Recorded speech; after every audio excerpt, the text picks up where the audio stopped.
আজিৰ এই ভিডিঅ'টোত আমি চাম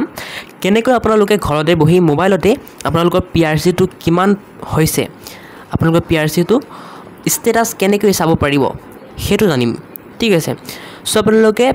নিজৰ PRC ষ্টেটাসটো চাবলৈ হলে গুগলত গৈ পেলাই আপোনালোকে চেক PRC ষ্টেটাস বুলি সাৰ্চ কৰি দিয়ক সাৰ্চ কৰাৰ পিছত আপোনালোকে যেটো প্ৰথম ওয়েবসাইট আহিব ই ডিস্ট্ৰিক্ট তাত ক্লিক কৰি দিয়ক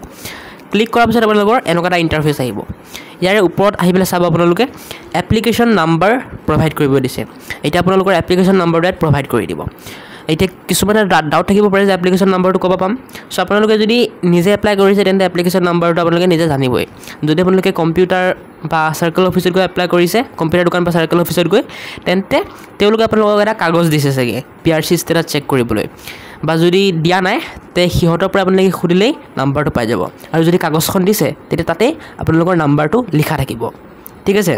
এতিয়া কি এপ্লিকেশন নাম্বাৰটো আপোনালোকে ইয়াত আনি পেলাই লিখি দিব ঠিক আছে মই কপি কৰি দিছো একেনে মই পেস্ট কৰি দিছো এপ্লিকেশন নাম্বাৰ আনিকে পেস্ট কৰিলো ঠিক আছে এতিয়া কি কৰিব লাগিব আপোনালোকে ইয়াত সাব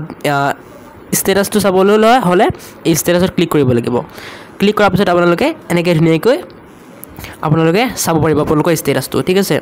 এতিয়া মোৰ ষ্টেটাসটো চাক প্ৰগ্ৰেছ হৈ আছে মানে মোৰ PRC কামবোৰ চলি আছে ঠিক আছে